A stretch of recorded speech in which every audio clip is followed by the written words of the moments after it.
오늘 말씀을 이렇게 시작하고 있습니다. 아브라함이 나이가 많이 늙었고 아브라함이 나이가 많아 늙었고 여호와께서 그에게 따라합시다. 범사에 복을 주셨더라. 네, 범사에 복을 주셨더라. 그렇게 이야기를 하고 있는데요.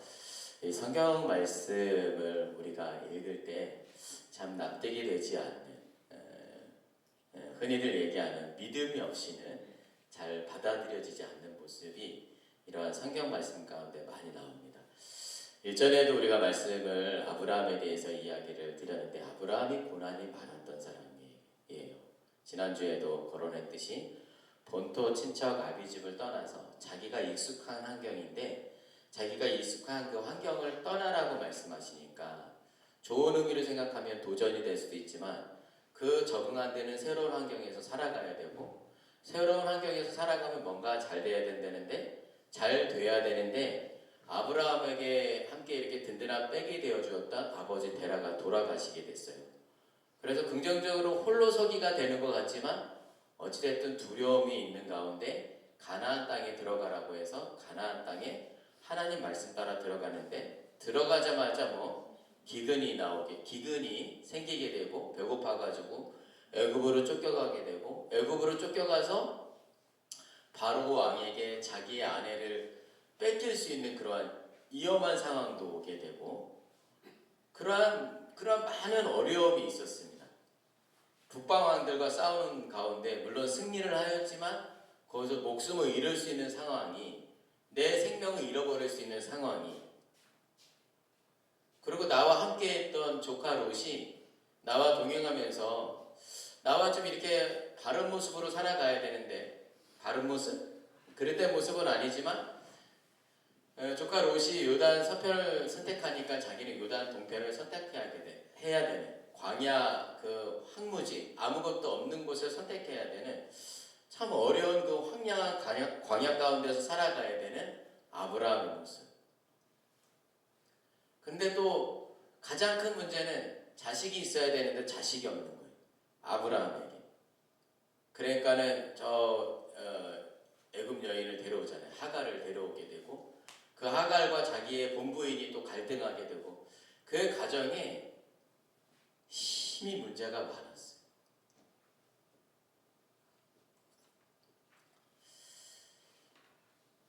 그 고난이 없으면 사랑하는 성도 여러분, 깨우침이 우리의 삶 가운데 없을 수도 있습니다. 고난이 없으면 우리에게 반성도 없고요. 고난이 없으면 이렇게도 얘기할 수 있을 것 같아요.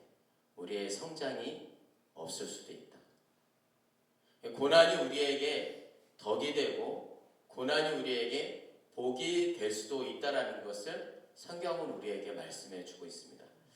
그 범사에 복을 주셨더라라고 하는 이 말씀이 인간적으로는 잘 받아들여지지 않죠. 왜냐하면 항상 좋은 환경이 아니었는데 범사에 복을 주셨더라. 여기에서 하나님께서 말씀하신 그 범사는 in all things라고 표현하고 싶습니다. in all things. 그 모든 것에 있어서 복을 주셨다는 거예요. 여기에 주어에는 어떻게 영어 표현이 되어 있느냐면 in every way라고 표현되어 있어요.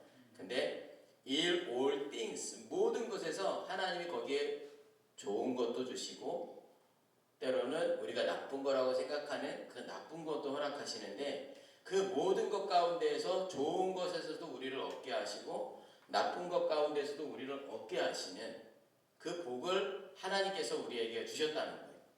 세상 사람들은 내가 항상 돈 잘 벌고 좋은 큰 명예 얻고 항상 모든 것이 다 좋은 거를 원하는데 하나님의 은혜 가운데서 살아가는 사람들은 이 고난도 때로는 돈이 없는 그 환경도 때로는 심지어 건강을 잃어버리는 그 환경도 in all things 모든 것 가운데 하나님은 우리에게 복을 주신다는 겁니다.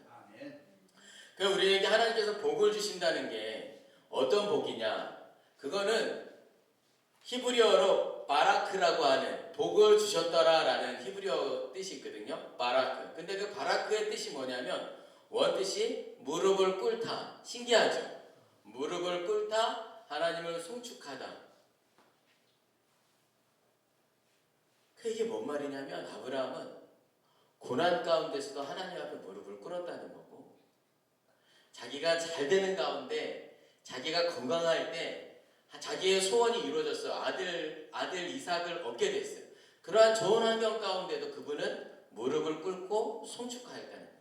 그래서 in all things, in everywhere, 모든 환경 가운데서 좋은 환경이든 나쁜 환경이든 그 모든 환경 가운데 그분은 무릎을 꿇고 하나님 앞에 송축하고 기도하였다는 거예요. 그래서 여러분, 아브라함에게 비록 문제가 있고 고난이 있었지만 그 모든 환경 가운데 범사에 복을 주셨다는 것을 깨닫는 저와 여러분들이 되시기를 주님의 이름으로 간절히 축복합니다. 그래서 우리가 신앙 안에서 항상 풍요하고 잘 되는 것, 심지어 여러분 교회가 항상 풍요하고 잘 되는 건, 저는 요즘에 이거는 좀 이게 오히려 우리를 죄악 가운데 무너뜨리는 거구나. 기독교가 부흥하고 기독교가 왕성하면 이게 결론이 난 것 같아요. 거의 저는. 그러면 그게 그 기독교가 번질되고 타락하고 무너집니다. 우리는 우리 마음 가운데 부흥을 달라고 하고 우리 마음 가운데 성장을 달라고 하는데, 교회가 부흥하는 순간 다 그렇다고 얘기할 수 없는데, 근데 결과는 그렇더라고요. 교회가 부흥하는 순간 교회가 무너져요. 교회가 부흥하는 순간 변질돼요. 교회가 부흥하는 순간 다른 사람들의 하나님의 음성도 귀가 안 들려요. 왜냐하면 이미 교회 안에 수많은 수백 명의 사람들이 모여있고, 우리가 상상할 수 없는 돈이 모이고, 우리가 상상할 수 없는 전층들과 힘을 맞닿게 되고, 그러니까 기독교가 국교가 되었을 때, 로마 시대에 기독교가 국교가 되었을 때 얼마나 기독교가 왕성하고 컸어요. 근데 안한무인이잖아요. 자기네 마음대로 십자군 정대 때 십자가 이름으로 막 사람들을 죽이고, 기독교가 잘 되니까, 기독교가 항상 잘 되고 실패가 없이 항상 잘 되니까, 완벽하게 막 풍성하게 부흥하니까, 만약에 그렇게 예수님께서 항상 풍성하고 잘 되는 것이 예수님께서 우리에게 진리의 길이라고 말씀해 주셨으면, 예수님은 그렇게 초라한 모습으로 이 땅 가운데 오시지 않았을 거고, 초라한 모습으로 십자가에 돌아가시면서까지 하나님이 그의 아들 독생자 예수 그리스도를 이 땅에 보내시면서 희생하시면서까지 우리에게 그런 모습을 보여주지 않았어요. 근데 왜 우리 목사들은 그 예수님의 생각과는 다르게 화려한 궁궐을 짓기를 원하고 대리석으로 어마어마한 대형교회를 짓기를 원하는지, 그건 우리 목사들의 생각이지, 예수님이 우리에게 가르쳐 준 것은 때로는 우리에게 고난도 있어야 되고 아픔도 있어야 되고 무너짐도 있어야 되는데, 우리 육신의 욕망이 우리 마음 가운데, 우리 목사들 마음 가운데 있어서 우리 교회는 항상 부흥해야 되고 항상 대리석의 큰 건물에 사람들이 그 앞에 오면 그냥 꿈뻑, 그렇잖아요 여러분. 세상은 그래. 세상은 그 엄청난 대리석 앞에, 금광석 앞에, 엄청난 그 화려함 앞에 사람들은 굽신거리지. 근데 하나님은 그 화려함 앞에 굽신거리는 게 아니라 진리 앞에 우리의 머리를 숙이를 원하는 것을 주님 원하시고, 그 화려해 보이지 않아도, 엄청난 화려함이 없어도 주님은 그 진리 앞에 순복하는 믿음의 사람들을 원하시고, 그 아브라함은 그거를 알았던 거예요. 본인이 잘 되든, 본인이 그러한 어려움 가운데 있든, 본인이 그러한 어떤 상황 가운데 그분은 하나님 앞에 무릎을 꿇고 기도하는 모습이 있었고, 그 기도하는 모습을 하나님께서는 아브라함에게 복을 주었다라고 말씀하고 있습니다. 사랑하는 성도 여러분, 하나님의 복을 누릴 수 있는 우리 믿음의 사람들이 모두가 되기를 주님의 이름으로 축복합니다. 그 복은 바로 우리가 어려움이 있을 때도 하나님 앞에 무릎을 꿇고, 우리가 잘 나갈 때도 긴장하고 이게 잘 된다고 해서 잘 되는 게 아니라 그 가운데서 다시 무릎 꿇고 하나님 앞에 겸손히 살아가는 우리 모두가 되시기를 주님의 이름으로 간절히 축복합니다. 이렇게 이렇게 믿음 안에서 살아가는 사람들은, 하나님 앞에 믿음 안에서 살아가는 사람들은 따라해봅시다. 두려움이 없다. 두려움이 없다. 다시 한번. 믿음 안에 살아가는 사람들은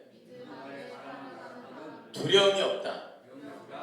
세상에서는 믿음 안에 있지 않으면은 지금 막 내가 훈련시킨 이 엘리에셀이 가가지고 잘할까? 막 이런 염려. 엘리에셀이 잘할까? 그리고 그 리브가라는 그 여인이 그 내 아들 이삭을 좋아할까? 그러한 염려가 있을 수 있잖아요. 근데 여러분 이 말씀 24장 보면은 아브라함은 염려가 없어요. 두려움이 없어요.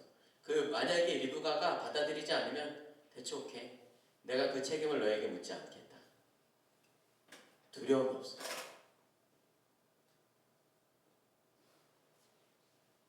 애굽의 포로로 끌려가도 두려움이 없고, 그랄 왕에게 잡혀가도 두려움이 없고, 심지어 아브라함이 살아가는 그 행복한 삶을 살아가는데 내 아들 이삭을 바치라 그러잖아요.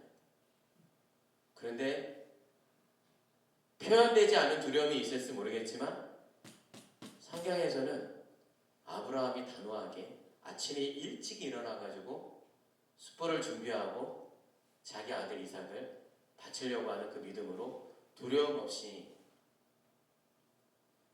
그 산에 올라가는 그 모습을 보게 됩니다. 그 두려워하는 것은 우리가 믿음이 약할 때 두려움이 생기는 거예요. 하나님은 은혜 안에 거하지 않을 때. 그러니까 엘리에셀이 조금 두려웠나 봐. 그래서 엘리에셀이 살짝 염려하니까 아브라함이 엘리에셀에게 그렇게 이야기합니다. 두려워하지 말라.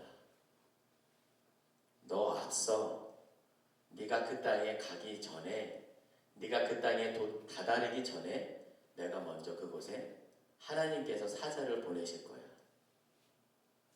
그러니까 내가 염려하기 전에, 내가 발길을 닿기 전에, 내가 손을 뻗기 전에 하나님께서 사자를 보내셔서 하나님이 먼저 앞서가신다. 그러니까 아브라함은 하나님이 먼저 앞서가니까 두려움이 오는 거예요. 우리도 그렇지 않아요, 여러분? 우리도 뭔가 이렇게, 우리도 그럴 거예요, 아마. 저도 우리 아버지가 앞서갈 때 전 두려움이 없었거든요. 아버지가 모든 걸 다 해결해 주시니까. 아버지가 나를 생명 바쳐서 나를 살려주실 거니까 아버지에 대한 신뢰가 있으니까 아버지와 함께 가면 두려움이 없었거든요. 다 그래, 우리 애도. 우리 애람에도 아버지와 함께 가면 두려움이 없지.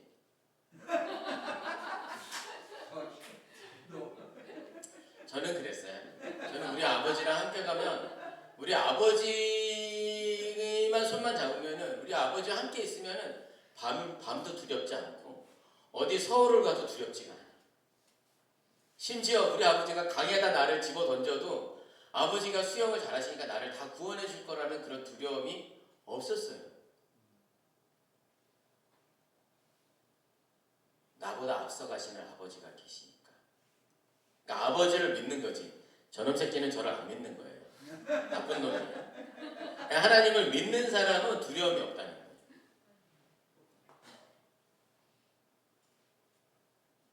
창세기 24장 7절 말씀에 염려하지 말라. 하나님께서 먼저 그의 사자를 앞서 보낼 것이다. 라고 그렇게 이야기하고 있습니다.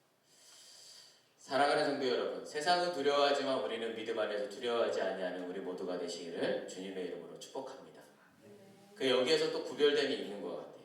세상은 두려워하지만 우리는 두려워하지 않는 것. 아브라함이 그의 아들 이삭을 장가 보낼 때 그 가나안 땅에서 충분히 어떤 왕가들이나 아니면 좀 귀족들이나 그 사람들하고 결혼할 수도 있었을지도 몰라요. 그런데 거기에서 더럽히고 싶지 않았던 그런 마음이 있습니다. 그러니까 순결함을 지키고 싶었던 거고 하나님의 약속의 말씀을 지킨 거예요. 하나님의 약속의 말씀을 믿었던 거예요. 애굽으로 400년 포로로 끌려갔다가 반드시 가나안 땅으로 돌아올 것이라는 하나님의 약속을 믿었기 때문에 아브라함은 자기가 거기서 어떤 좀 권력도 있었잖아요, 여러분. 23장에 보면은 자기 아내가 죽어가지고 장사해야 될 땅이 필요했잖아요. 근데 그 땅을 달라고 할 때 그 동네 사람들이 다 당신은 지금 우리 이 지역에서 당신은 영적인 지도자이시고 얼마나 높였으면 주여 이렇게 얘기합니까? 그럼 아브라함이 거기서 좀 더 이렇게 힘 있는 사람들하고 이렇게 그런 거 있잖아요. 이제 자기 자식하고 저 집 자식하고 결혼해가지고 더 힘을 얻고 그런 거. 근데 그런 걸 하지 않고 자기 혈통, 자기 친족을 찾아가가지고 거기에서 그 아내를 맞이하게 하는 섞이는 거. 그거를 아브라함은 원하지 않았습니다. 근데 우리 안에 지금은 너무 섞임이 많은 것 같습니다. 교회 안에도 많이 섞여 있는 것 같고 다 짬뽕이 되어 있어요. 뭔가 이거를 주장하는 것은 옳은 것 같은데 그 옆에 거짓을 이야기. 그리고 여기서는 또 막 거짓을 얘기하는데 이 거짓을 진리처럼 보이게 하려고 여기에 또 살짝 진리를 살짝 붙여. 그게 진리인 건가 가짜 거짓인가 막 이렇게 헷갈리게 지금 다 짬뽕이 돼 있어요. 여러분 정치도 보세요. 그리고 교회 집단도 보세요. 살짝 헷갈리게 성경을 믿는 것 같은데 거기에 세속적인 게 들어가 있고 거기에 뭔가 진리가 있는 것 같은데 거기에 죄악이 들어가 있어요. 근데 우리가 이걸 다 따라갈 수 없지만 하나님의 사람들은 분리될 거는 철저하게 분리시켰다.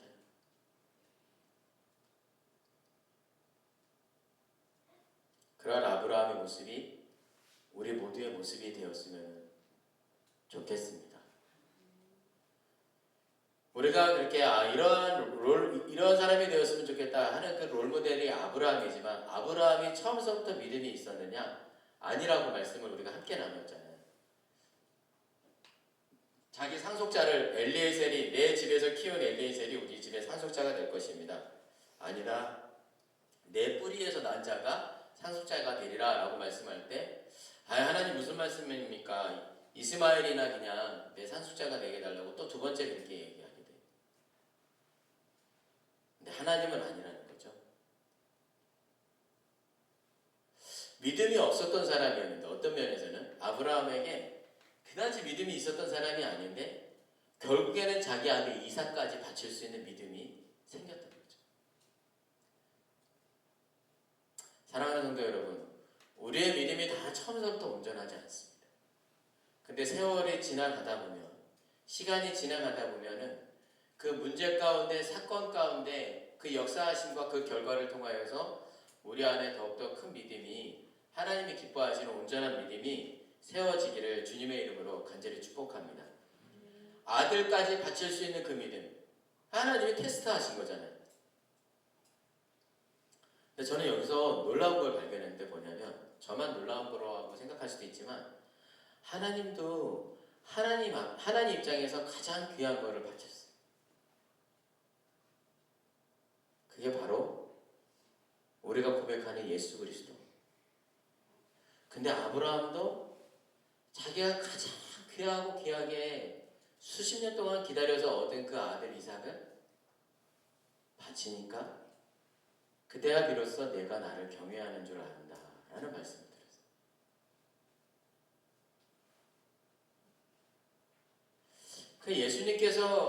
하나님께서 그의 아들 독자 예수 그리스도를 가장 귀한 분을 우리에게 주셨으니 우리도 진짜 할 수만 있다면은 우리의 생에 가장 귀한 것을 그분에게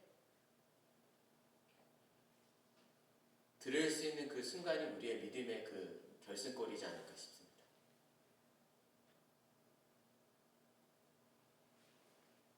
아브라함의 독자 아들 이삭을 바칠 수 있는 그 믿음에 이르기까지 그 모습이 바로 하나님 아버지의 모습이었고 그래서 아버지 하나님의 일이 이제는 나의 일이 되는 거예요. 왜냐하면 하나님은 그분의 가장 귀한 아들 독생자 예수 그리스도를 우리에게 주심으로 그분의 사랑의 실천을 보여주셨으니 우리도 우리의 인생에 가장 귀한 것을 주님 앞에 드릴 때 그때야 비로소 아버지의 일이 아브라함의 일이 되는 거고 아브라함의 일이 하나님의 일이 되는 거예요.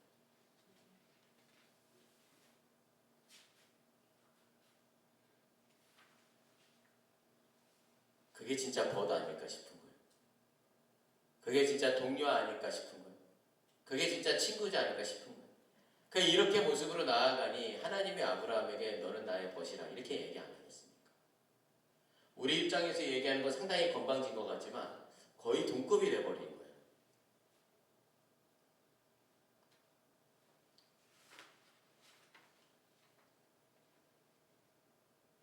두 렙돈을 드렸던 여인 아십니까 여러분? 두 렙돈. 그 여인이 두 렙돈엔 세상적인 가치관에서는 두 렙돈이 큰 게 아니에요. 근데 이 여인에게 두 렙돈은 전부였어요. 빵 한 조각 구워 먹을 그 밀가루하고 기름 그거가 한 여인에게 그게 전부였어요. 근데 그 별거 안 되는 그 두 렙돈을 드렸던 그 여인과 예수님은 거의 동급이 되는 순간이 그 예수님의 일이 그 여인의 일이 되었던 거고 그 여인의 걱정이 이제 예수님의 걱정이 되었던 거예요.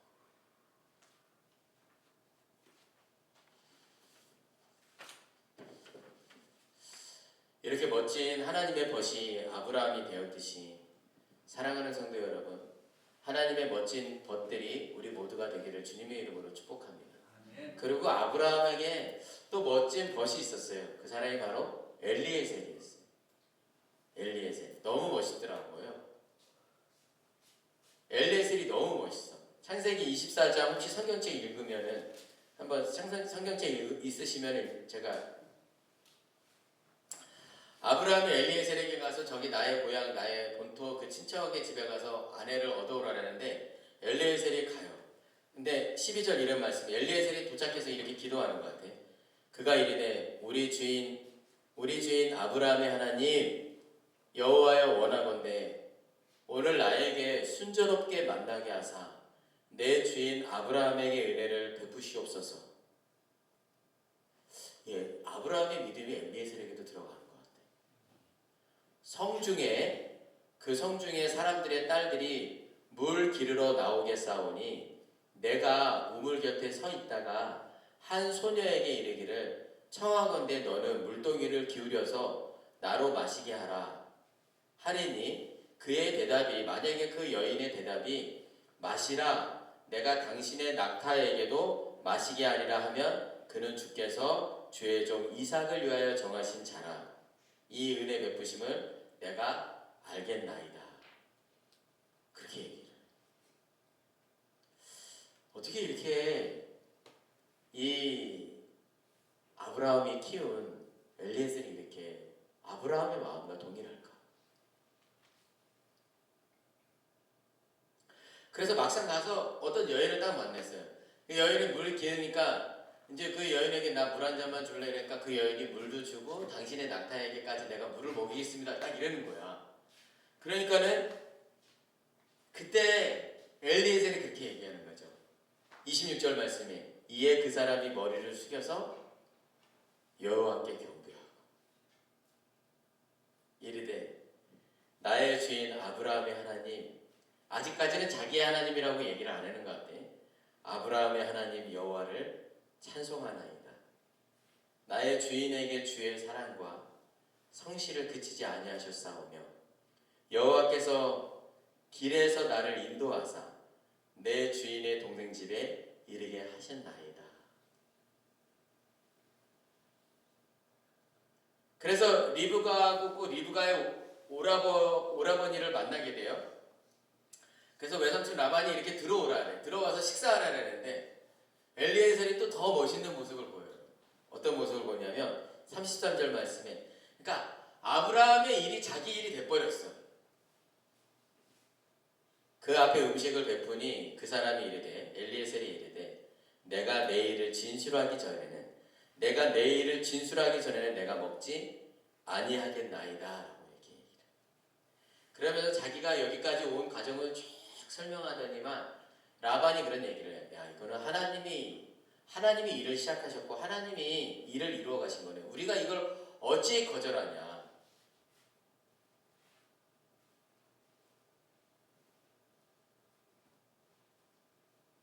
그 반응을 듣고 아브라함의 종이 그들의 말을 듣고 땅에 엎드려서 여호와께 절을 하고 기도를 했다는